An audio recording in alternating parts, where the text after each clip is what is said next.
Olá, sejam bem-vindos, eu sou o Flaviano e esse é o Penal com Pierangeli. Nós estamos tratando do trabalho de conclusão de curso, o TCC. Neste segundo vídeo abordaremos o TCC na prática.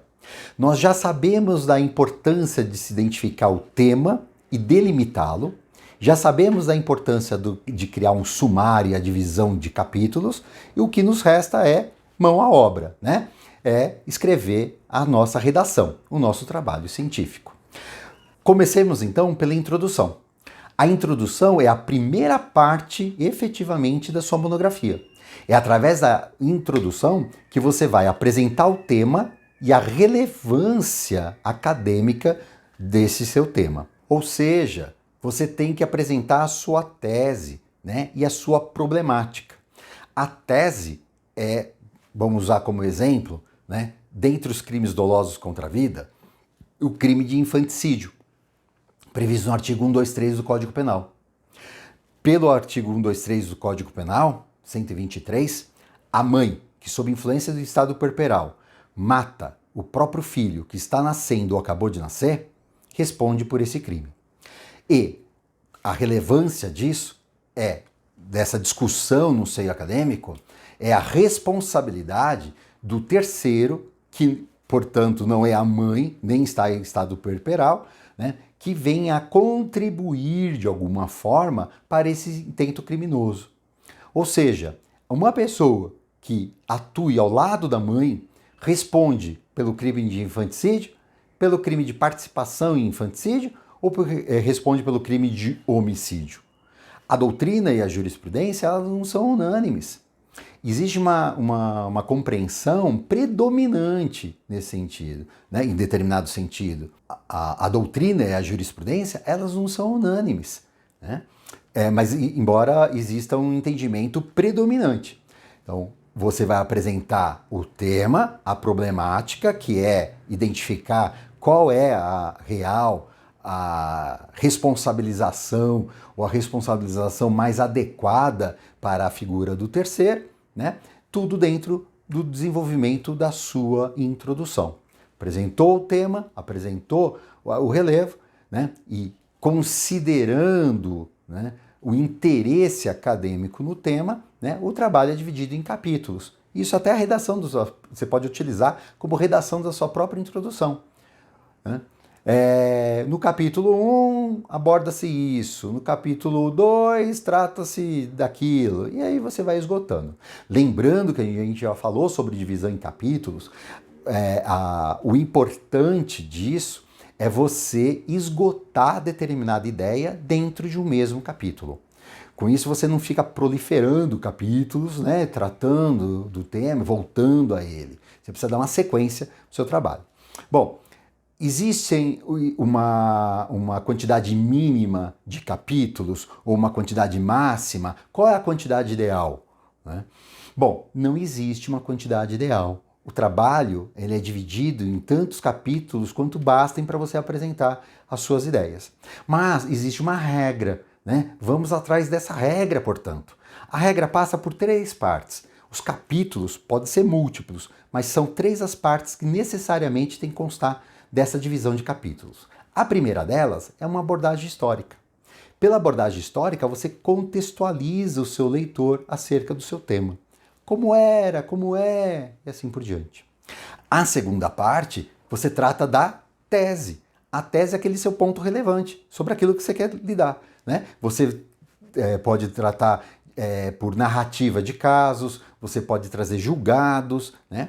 E como terceira parte, importante dentro dessa divisão de capítulos, é você apresentar a antítese, o contraponto, as críticas, né, que apresenta o entendimento contrário, às vezes, daquilo que você está sustentando, certo? Bom, fechado o seu trabalho, você parte para a conclusão, né? E o que vem a ser a conclusão do seu trabalho? Bom, é o balanço do conteúdo.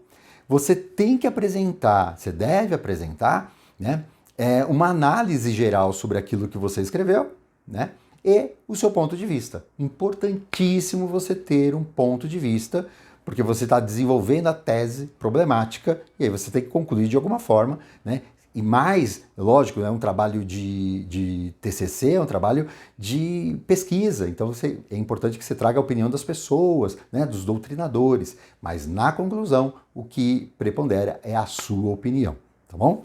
Apresenta o panorama geral sobre esse assunto e dê a sua opinião.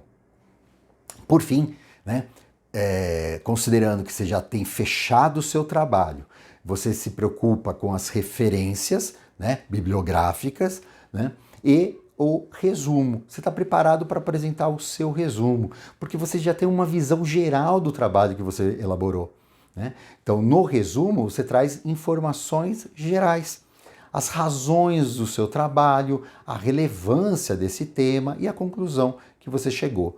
Tudo isso entre 150, sei lá, 250 palavras, né? Lembrando que é uma síntese de tudo, mas tem que ficar claro no seu resumo. Não confunda resumo, portanto, com a conclusão do seu trabalho, ok? Bom, dentro da elaboração do seu resumo, não esqueça também da adoção das palavras-chave, que servem para as pesquisas bibliográficas. Sempre pelo menos o número de 3, mas cuidado para não exagerar nesse número. São palavras ou expressões que bem identificam ideias gerais. Nós falamos de infanticídio, crimes dolosos contra a vida, né? E responsabilidade penal, por exemplo. Tá? Fechado o nosso trabalho, podemos partir para dicas gerais e finais, né? Bom, a primeira delas, que eu recomendo, é você não se esquecer de adotar os padrões da ABNT, Associação Brasileira de Normas Técnicas. O ideal é que você já comece com o trabalho formatado. A segunda dica é em relação à quantidade de páginas. Alguns alunos perguntam qual que é o número mínimo, né? 15, 18, 100, né? Bom, menos que 20, gente, a gente chama de paper, né? Ponto de vista em pós-graduação rápida e tal. Aqui é um trabalho de TCC, então só de conteúdo mesmo, de texto escrito por você, deve ter por volta de 30 páginas. Né? Então, óbvio, nisso não é incluído sumário, agradecimentos, referências bibliográficas, tábula de siglas, isso tudo está fora, né? Que a gente pode alcançar, sei lá, 40, 45 laudas. Né? Isso é um trabalho razoável dentro desse rigor científico que você deve ter adotado ao longo de todo o seu trabalho. A terceira dica, né, é revise o seu trabalho. Revise todo o seu trabalho, né, ao longo dele e ao final dele, com maior importância ainda, para você apresentar já algo fechado, né, bem elaborado, já devidamente revisado para o seu orientador, né, só para ver se tem um outro detalhe que tenha escapado, mas sem erros de digitação, sem erros de formatação, né?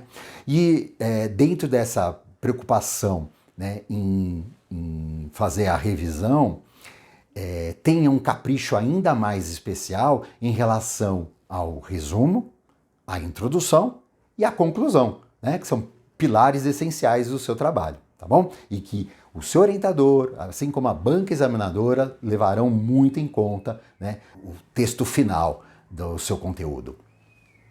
Sobre as fontes bibliográficas, cite, lance nas suas referências somente aquelas obras que efetivamente você utilizou no seu trabalho. Tá bom? Não fica citando uma ou outra coisa, tal. Só seja muito fiel àquilo que efetivamente você utilizou no trabalho. E por falar em utilizar trabalho, né, nunca é demais a gente advertir, não ceda à tentação do plágio. O plágio é você adotar como seu, né, texto de outra pessoa, né, redação de outra pessoa, redação de algum doutrinador. Não faça isso, né? Isso é antiético, isso é contrário a todos os valores que a gente viu ao longo da faculdade, especialmente como resultado final do seu trabalho.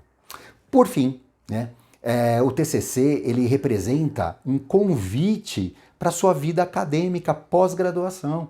Né? É a oportunidade que você tem de brilhar, então curta, seja feliz, aproveite bem essa oportunidade de elaborar o seu trabalho de conclusão de curso, né?